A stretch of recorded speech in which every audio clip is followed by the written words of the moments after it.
The library was my space, and there was just so much. To the Harbor Grace excursion with the boys to have a time.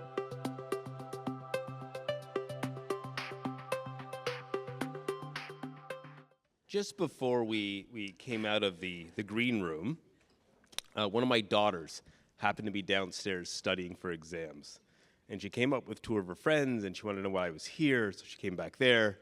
She had a chance to meet Gary, and she asked why we were here, because she pays such close attention to my life. And so I explained that I was here to interview the writer Gary Shteyngart about his excellent new novel, and so she asked Gary to explain what his new novel is about, and Gary very generously explained what the novel's about, and her response was, "That's super interesting. We're going to go to Chick-fil-A." And then they left. So this is an opportunity, if any of you want to leave for Chick-fil-A, but if you don't, then we'll turn our attention to Gary and this excellent and unsettlingly timely new novel. So Gary, let me just begin with a straightforward question since you're visiting with us today from New York. How's America these days? Well, there's a reason I don't go to Chick-fil-A, the most American of fast food places. Yeah. Woo! Not that, I'm glad. Not that there's anything wrong with it, vibe shift, etc. Still enjoying yes. their Yeah. anti-LGBTQ chicken. It feels great to be here. When I was, I used to visit Russia a lot. I can't anymore for obvious reasons. But every time I would leave Russia after a stay of a couple of weeks, I'd think, oh, thank God I'm getting out of this shithole. And when the plane would lift off, I would just look back and think, I made it out of here. And today I felt that way when we took off from Kennedy. I thought, I'm going to a democracy. What should I wear? It really is an unbelievable feeling. I wrote an essay for The Guardian about how when I was, after the collapse of the Soviet Union, I always thought that Russia would somehow find its way to becoming more like America. Canada would be too much to hope for, but at least America. And the opposite happened. America became much more like Russia. And that is the last thing I had on my bingo card. That's the last thing I thought. But here we are, As a satirist, I'm ready to go. Well, it seems to me you were ready to go well in advance.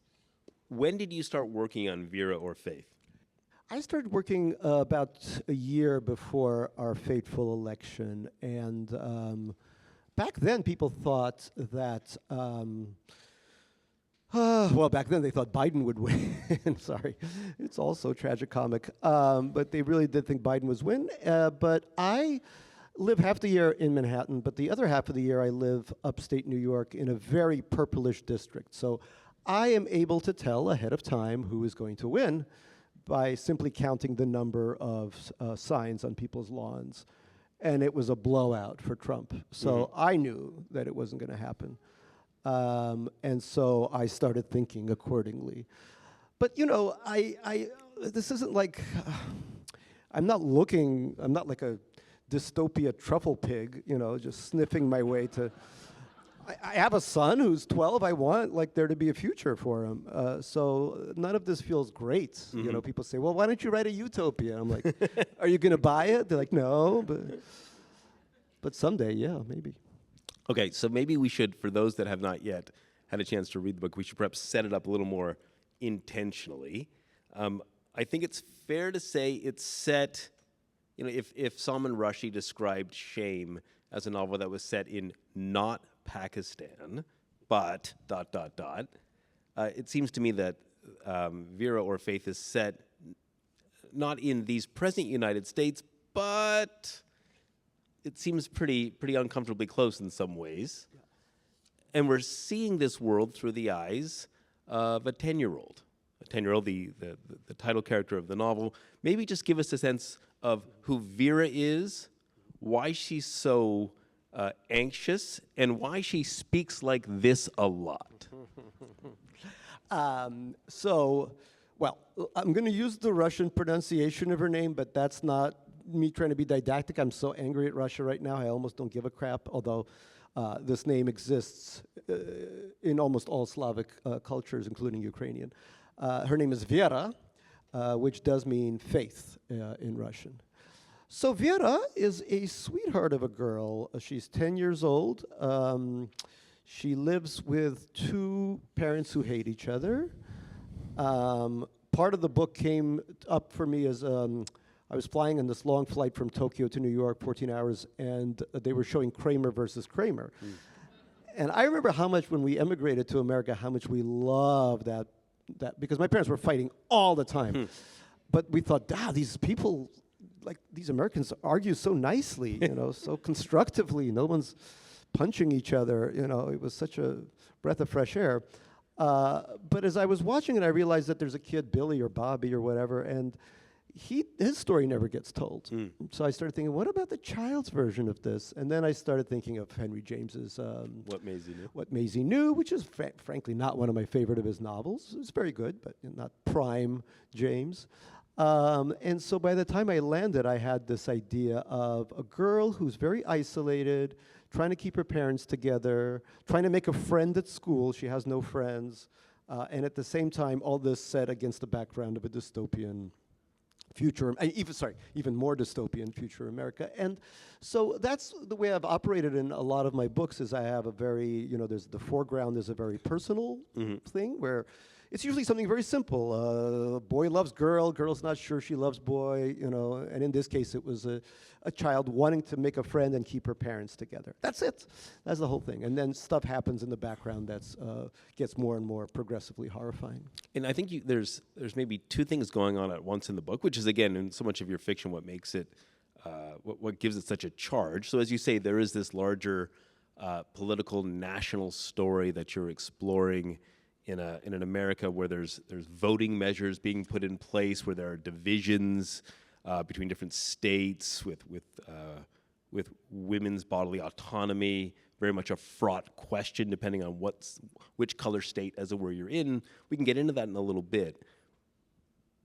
But while you're kind of having that in the background, and you're very much humanly describing a 10-year-old who's hyper aware that her parents might be breaking up. In between that is a great deal of stiletto sharp satire of basically everyone who comes to an event like this. I love you folks. Gary, what does it mean to be, quoting from the novel, merely rich, and to have cultural capital, not capital? Who are these people in this world? You said it yourself. They are us. Well, the second part, for sure. Yes. I don't even know what merely rich is in Canada. To me, this is a land of great egalitarianism where everyone has just the same amount and with a little dollop of insurance on top. That's how I picture it. Don't disabuse me of my fantasy. No. Yeah, when I was writing this book, I mean, look, I write about the class I live in, I don't live in Brooklyn. I can't afford it. I'm stuck in Manhattan. But if I could afford to live there, that's where I would be, obviously. But, these people who, I think this is a sweet class. It's people are, there's a lot of, so much of literary fiction for the last 2 centuries has been going after the middle class, the bourgeois class. But when I wrote my novel Lake Success, I spent 4 to 5 years with billionaires and centimillionaires. Let me tell you, these are the real schmucks, No offense to the few of you who might be here. But, so I don't treat it with there's satire, but it's also, there's a sense of understanding. Yeah. I mean, nobody says, I'm going to grow up and just be a nice middle-class attorney or something. But we live in the societies we live in. For me, the more interesting question was, how does this girl who is super articulate but yet super anxious? Yeah. When I've been doing this tour of, probably 60 cities by now, there's so many people who have read the book who, especially women of my generation or a little younger, a little older, have said, I was Vera growing up. I was socially awkward, and I found language to be the only way that I could try to understand the world. And that was, although I was not a girl, that was definitely me when I came to this country. We were desperate to figure things out. I was desperate to figure things out. I had a terrible accent, but I wouldn't call it terrible today, but back then it was terrible. And then I remember we would write, so Vera has this whole diary of words she needs to learn to figure things out.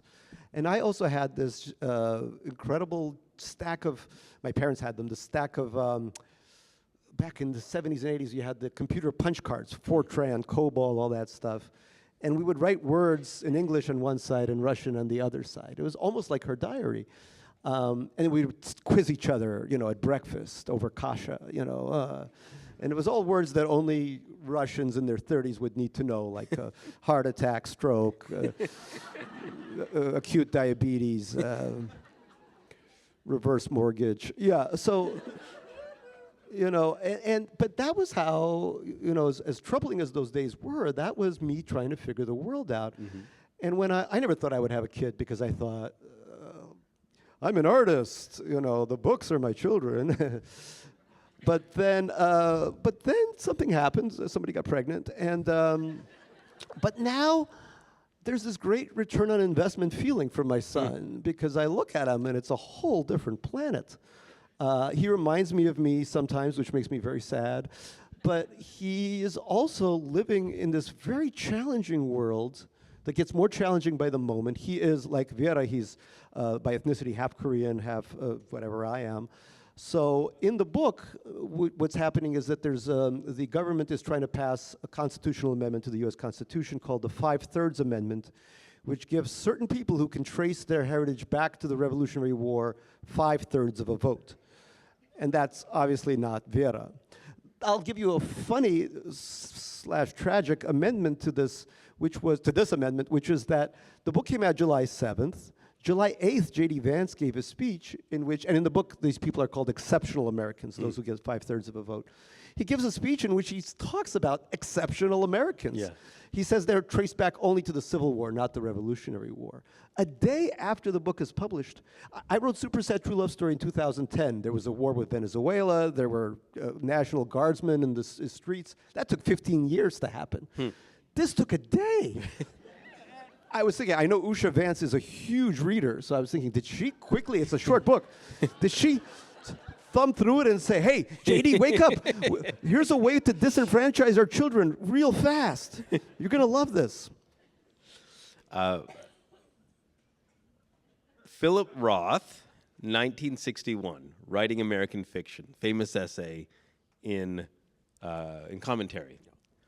He says, and I actually wrote it down because of that very fact of your prescience. He says in this is writing in 1961, the American writer in the middle of the 20th century has his hands full in trying to understand and then describe and then make credible much of the American reality. It stupefies, it sickens, it infuriates, and finally it is even kind of an embarrassment to one's own meager imagination. The actuality of American life is continually outdoing our talents as American writers. Still true? Said. It's still true. Yes. Yes. And I mean, it's interesting because I teach a class at Columbia called "So You Want to Write Funny," and I use Portnoy's as one of the touchstones of that. Interestingly enough, I knew Roth when Roth came to my he was at my very first reading at a place called the Russian Samovar.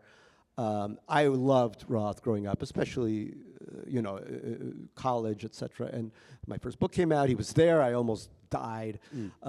He came over. I said, do you have Mr. Roth, any advice for a young literateur? And he said, yeah, don't eat butter. I said, well, because it helps you concentrate or it flex your... He said, because you'll never get it up at my age if you keep eating butter. And then he started hitting on my girlfriend at the time. Nice, there we go. The full Roth. Yeah, full Roth. Check the biography. Yeah. Well, listen, Roth, when it comes to satire, Roth did try his hand at some satire. It wasn't, I mean, you could say it was Portnoy's a satire, sort of, but not really a satire of the political system. He did write some stuff about Nixon, which was not his best work. But Roth's relationship, I mean, Roth did see himself, he saw himself as an outsider slowly, or part of a group that's shedding its outsider status as Jews or the grandchildren of immigrants and becoming really a part of the American milieu, which books by him and Bellow and Malamud helped to usher. So I completely see it. For me, the acculturation process, because I did grow up in another country and I grew up with parents who only spoke Russian in the house, for me the process was a lot more fraught. I don't really think I thought of myself as an American until maybe 10 years ago when I bought a car upstate where I live half the year, and I drove to a Costco, which is a big store. We have You have them too? Yeah. Great, wonderful. but egalitarian parking. Thank you. Yes, see, maybe it's a Canadian corporation. Yeah. I drove to the Costco and I bought Charmin, this giant family size, and I crammed it into my non-American car, and that felt so American. And I thought, I made it. Now I can listen to Neil Diamond unironically. You know, it's all going to happen now. But, you know, I think for Roth, he was American to the core. Yeah. He was more American than most Americans. He said, I don't want to be thought of as a Jewish writer. I'm an American writer. And yet he's saying he feels defeated in trying to describe the world around him. Well, what I think I'm trying to do, and maybe I'm failing, but what I want to try to do is to bring this idea of being an outsider who grew up in an authoritarian country to the mix. Because I think once that happens, first of all, your parents may come here, but they will still retain their Sovietness or their whatever, CCCP-ness if they're from China. It doesn't matter. You don't really, landing in America doesn't all of a sudden say, well, you're a whole different person. So I would say that for me, and I'll give you an example. So one thing that I realized about my son was that he and his little friends were so clued into the authoritarian tendencies of what they were witnessing, even though they were 10, 11 when I was writing this book. You know, once you know, like, the name of, I don't know, Stephen Miller's wife who's having an affair with Elon Musk, that's not something a 10-year-old should know. But I remember when I was a kid in the Soviet Union, like, I knew the entire Politburo by heart at age 7. There's something that happens to you when you live in a world where people, it's not you who decides what's happening to you in the future, but it's people, and you have to know who those people are, and you have to curry favor with them in X, Y, and Z, which is what we're seeing happening in America right now. So when it came to writing something super sad, which was written during the glorious Obama years, you know, I always felt that America had it within itself to come to a place like this. And a part of that is also growing up, because I grew up in these two, one failed superpower, now a failing superpower, this idea of these gigantic countries that have a kind of messianic attachment to them, whether it's religious or anti-religious, or you can even, in the case of Russia, toggle back and forth between the two. But this feeling that you are bigger philosophically on every level, metaphysically, than any other nation on earth, and you have to constantly prove that to the others. And yet you're giving us all of that through the experience of a 10-year-old who has to deal with mean girls at school, who has to deal with the pressures of feeling both her parents' tension and then also the intense pressure she feels at the age of 10 to get into Swarthmore College. And that how does it work? Her father seems to think that their entire lives have been built around getting her into Swarthmore, and her little brother maybe will get into Colgate. Colgate. Yeah. If things work out okay. And the brother keeps saying, but I don't even want to be a dentist. Yeah. But I think where I'm going with this, though, is, so when you're 7, you know all the names in the Politburo. Your own son has some sense of Stephen Miller's wife's love life. How did you choose, and I'm thinking again about what Maisie knew now, what were the decisions you were making so that we have a sense of this dystopic authoritarian America through this anxious 10-year-old? How did you give that to us? Right. Well, it's interesting because one of the things that I think is happening in America is that, and I'm not the first person to discover this, but that the pie has been shrinking in a huge, huge way.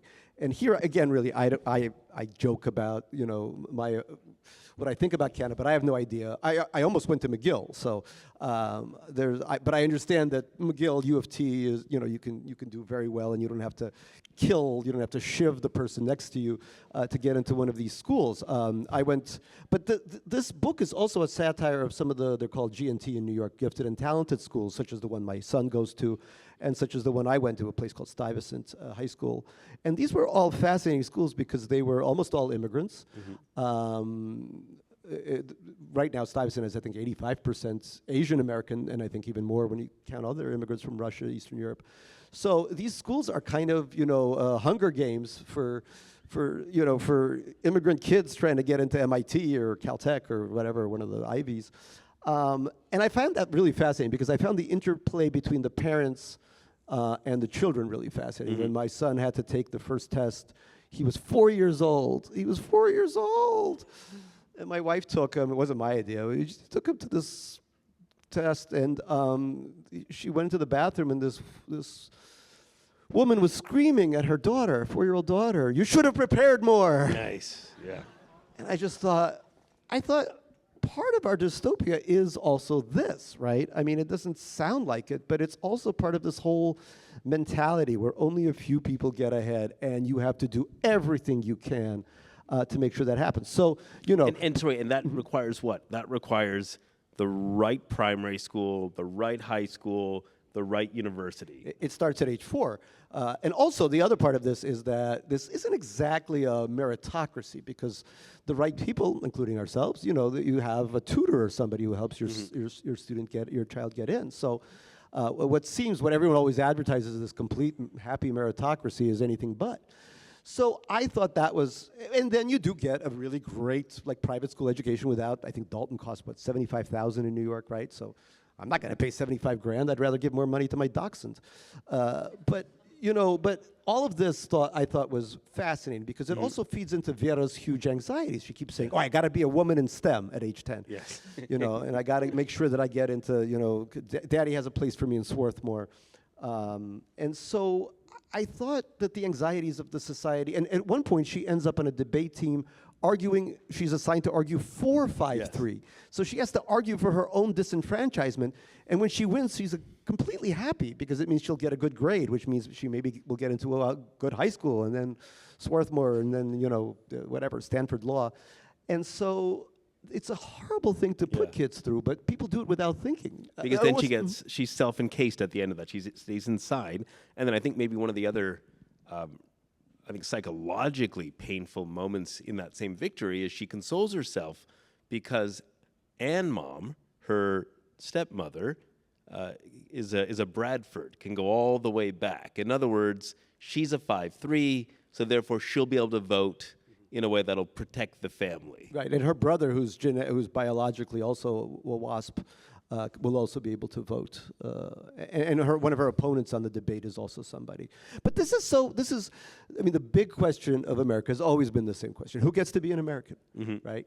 I mean, until 1865, it was very clear who was and couldn't be an American. But right now, it's like the Civil War is being revisited. There's no question as to why J.D. Vance brought up the Civil War during his exceptional American speech, because they want to renegotiate it. As somebody who's a naturalized citizen, this is also kind of an interesting question, because they're talking about taking away stuff from green card holders are already being summarily dismissed, but now, they're talking about this too. So just when I started to become an American by buying, large quantity bulk goods, I feel the Charmin slipping away.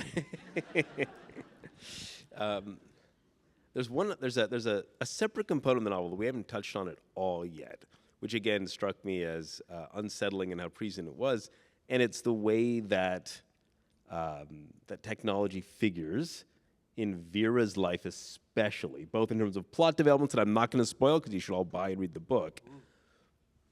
Yes. But please, at the same time, what you were noticing, let's say, about a chess-playing computer or an automated car, how do you see in a kind of new way? Because you're saying, it's a return, this has happened before, I've seen this elsewhere. There seems to me to be some irreducibly new features to American life introduced by the ubiquity of technology in this novel. I wonder if you could say a little bit about what you felt was new that you were trying to make sense of in the book. Yeah, I mean, look, I teach a creative writing Masters of Fine Arts program. I had a student a year ago who submitted an AI-generated story. I was like, why? Why do this? But obviously, this is going to be a huge part of the future. I wrote this before the latest AI stuff was happening, but already some of it came true. So, for example, there's a car called Stella in this novel, and she drives all the protagonists. And Stella's whole MO is that she constantly keeps flattering everyone and trying to butter up everyone, to use a Rothianism. And at the same time, when the ChatGPT and others of these programs came out, that's exactly the problem they were having. They were flattering everyone who used them. So people would say, oh, I have a 30 IQ. Do you think I'm one of the smartest people that's ever lived? And ChatGPT would say, oh, yeah, I think so. I think you're in the top 1%. So these ideas of what were these AIs going to do? Because to me, these AIs were what? They're scouring, and I don't know, are you getting money off of this? Yeah, this is nice. So we're all getting paid crap loads of money because our novels have been used by, I think, Anthropic to train these. Did you get a sketchy-looking email about this? I got a sketchy-looking email. Yeah, I was very nervous. I thought it was AI trying to get me. Well, it could be. So this is the funny thing is instead of us getting $3,000 to work, it'll take $3,000 from us. I wouldn't be surprised. $3,000 US, everyone. Keep that in mind. USD, folks. Spicy meatball. Yeah, and in every language. So I'm getting like $130,000. I'm getting 3. Okay, all right. Well, but go on. I'll share it with you. Yeah, good. You're paying for I'll buy you drinks some afterwards. more blended Niagara Falls wine. I think this is my gift. to Yeah, you. very good. But look, Super Sad True Love Story was about technology. I wrote that just as Facebook, et cetera, was coming online. So I know this is obviously going to be hugely earth-shattering. As an educator, I know it already is. So I have no. But you know, what do they want? What do these companies want? They want to take away more and more of our humanity because then we resist less. Then we fight back less. So the more we can become more and more like the technology that they foist upon us, then they win. There's more and more money in them hills. So were you a little worried, though, that however you tried to imagine it, the technology would feel dated upon the publication of the novel? A little bit. So I tried to give them really big personalities. Actually, to be fair, one of her devices, so she plays chess. Of course, she's a sweet, nerdy girl. She plays chess, and she has a chess computer called Kaspi, like Garry Kasparov.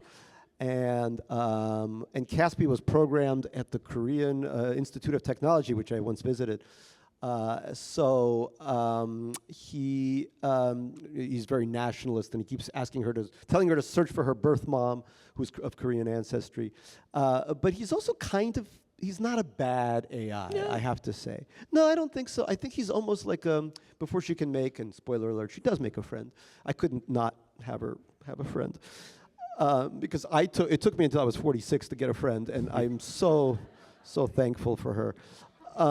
But you know, I wanted someone that could actually be a kind of proto-friend. And it's a little dicey to even go there because I know a lot of these kids are now going to have artificial friends, artificial lovers, oh God. Already there's been a case of somebody, being told by their AI to kill themselves and they followed through. It's now a lawsuit in Florida, I believe. So obviously this is very dicey. But, this book, although we've been talking about dystopia, Vera means faith in Russian and in all the other Slavic languages. And when I was writing it, because it's about a 10-year-old girl, and then I had a 10-year-old son, now a 12-year-old son, I had to put a little bit of faith that maybe there is some hope, because otherwise I would kill myself. I mean, it's different to write satirically about horrible adults. And as a Gen Xer, most of, the predominant part of which voted for Trump, I feel horrible. But these kids, what did they ever do? Right. They're living in this world in America that is not they're doing at all. The environmental part, forget about, but even the political and the socioeconomic part. We created this world for them, but it's up to them. We don't even know how to, get out of it ourselves. But these kids, I have to say, are very smart. But also very anxious. And very anxious, and that creates for that smart and anxious, now you're rolling with... Those are my people. Yeah. Those are my people. I'm not even talking about Jews. Just in general, those are my people. Those have always been the people I loved. Yeah. Are the people I've dated and married, and I love Smart and Anxious. So let's think then about what happens when Smart and Anxious meets dystopic authoritarian America. And again, I'm trying to be very careful here because I don't want to give too much away. But beyond the social satire, beyond the sustained exploration of family life with the perspective of a smart and anxious 10-year-old, there is also a kind of adventure part to this story. And it breaks you out of the urban culture education rat race part of it. How much you want to say about that? Well, I'll say this, that I am a huge traveler. I travel nonstop. I just got back from Cape Town. I'm about to go to Uzbekistan on Sunday. So I never stop. And I actually, some of you may have read this piece I wrote about going on a cruise ship, which is the worst 8 days of my life, easily. I mean, dystopia? Yeah. A man on a similar Royal Caribbean ship just died after they served him 33 drinks. And then he went nuts, and they had to pin him down, and they sat on him. He was a large American man, and 5 people sat on him, and that was enough to kill him. So I saw this dystopia firsthand for The Atlantic. Just Google Shteyngart and cruise. It was And also unbelievable. bathrobe, too, no? Didn't you wear a bathrobe? I wore for I also wore a T-shirt that said "Daddy's Little Meatball," which I thought would endear me to the passengers, but it didn't register. No. But the bathrobe played well, didn't it? The bathrobe played well. Yeah. I had a nice bathrobe. Actually, there was a big green stain on it, but that's part of the Royal Caribbean aesthetic. Okay, so you like traveling. So I love traveling, and I think far better than traveling on a cruise ship was traveling by Greyhound bus, which I did for Lake Success, a novel I wrote in 2014, published in 2014, where I took a Greyhound bus across the United States, and that was incredible. Wow. I mean, I feel like I know Royal Caribbean didn't teach me anything, but that Greyhound trip, which took months because I stopped in all these towns, I learned so much because many of the people on board were people who had just left a correctional facility or a mental institution or the University of Texas, so crazy people. And people were sitting around. All of a sudden, I remember, especially during the nighttime trips, and people were so eager for companionship, and people just start talking about the different kinds of child abuse they experienced growing up, which was quite, Suzanne Vega's "My Name is Luca," could have been the background noise for that. But it was also fascinating because also a lot of them, this is right before during the election, a lot of them were going to vote for Trump and talked about that part too. Despite So themselves what are being you doing abused. as a writer in this world? Are you just sitting there listening? Are you pretending? What are you doing? Yeah, I am, and Saul Bellow said this nicely, the great noticer. That's what the Yeah. writer should be. I hate the iPhone, but at the same time, I love the fact that I can take notes on everything that's happening around me and look like I'm just texting instead of slowly destroying the lives of some heinous people. It's really, really great. You have to notice everything. This is one of my main takeaways when I teach, is notice everything. You're like a doctor. You're always on call. Everything is fascinating. Everywhere you are, this is why travel, and Vera does, I'm not going to reveal too much, but she does undergo some travel inside the United States. But, when I travel around the United States, yes, you're passing a bunch of McDonald's and blah, blah, blah. But yet, every once in a while, something absolutely unique and sad and heartbreaking really pops out. And I think that's... And when you're a Greyhound, inside the bus is already heartbreaking. So, you get this 360-degree view of the country. Well, I think one of the things that the book does very well, as you will see, is that while there's high stakes to Vera's travel, and then there's some unsettling components to how things play out, she also has a couple of moments of genuine transport as she looks around the country beyond the city, basically. Yes, for sure. Because, I mean, of course, so many of us want to do a Timothy Snyder and come up to beautiful Toronto or Melbourne or, I don't know, I have a whole list. My wife and I do real estate porn every night where we're like, ooh. I hear something called Junction is now the place to live, and Ossington, is that right? Oh, look at this. Playing to the crowd. Daddy's little meatball over here, everybody. Any Junctionites here, or Ossingtonians? Yeah, I see you. You are seen. Nice, very nice. I'll catch you later. Please fill out my asylum application. But, you know, the other part of me it's not just stay and fight. It's, you know, America's also, it's home. It's a wonderful country. We got Toni Morrison. We got the blues. We got Jon Stewart. You know, it's all there. Did you say the Blues, like the St. Louis Blues? Oh, God, no. No, I just checking. Is that a hockey team? Yeah, there we go. Oh. Good. Yeah, no, I mean, I don't know. I feel, and I really thank my parents for getting me the hell out of the Soviet Union. That was smart. But Russia's always going to suck. There's never, there was a restaurant in Petersburg, my hometown, called 1913, and I asked the owner why she had named it that, and she said, well, it was the only good year in Russian history. But that's always going to be Russia. But the question is what, you know, in America, obviously, up and down and up and down and up and down. It's this. But I don't know. I for as long as I can, of course, I want to stay. Okay, I've got one other question, and then I'm mindful we've got probably about 10, 15 minutes for statements pretending to be questions from the audience. So I love it. It's your turn to speak. Before we go there, I think one of the things that you do, I think brilliantly in the book, is yes, there's all this authoritarian darkness to the book, but then you also give us ordinary Americans working for the U.S. government on the bad guy side, who Vera experiences as, quote, really nice policeman in Ohio, and incompetence is a significant feature of government action in this novel, which again felt very prophetic to me. But how much are you balancing there? I want to show the humanness of this authoritarian representative versus I want to show the authoritarianism at play through this one person in the novel. How did you do that? You know, look, I'm a Soviet immigrant, so obviously many people in my family are of the right, the far, far, far, far right. So far, I can't even see that far. So yeah, that's going to happen. But I don't see them as any less human. Mm-hmm. When I live upstate, there's people around me who have very, very scarily different beliefs than I do.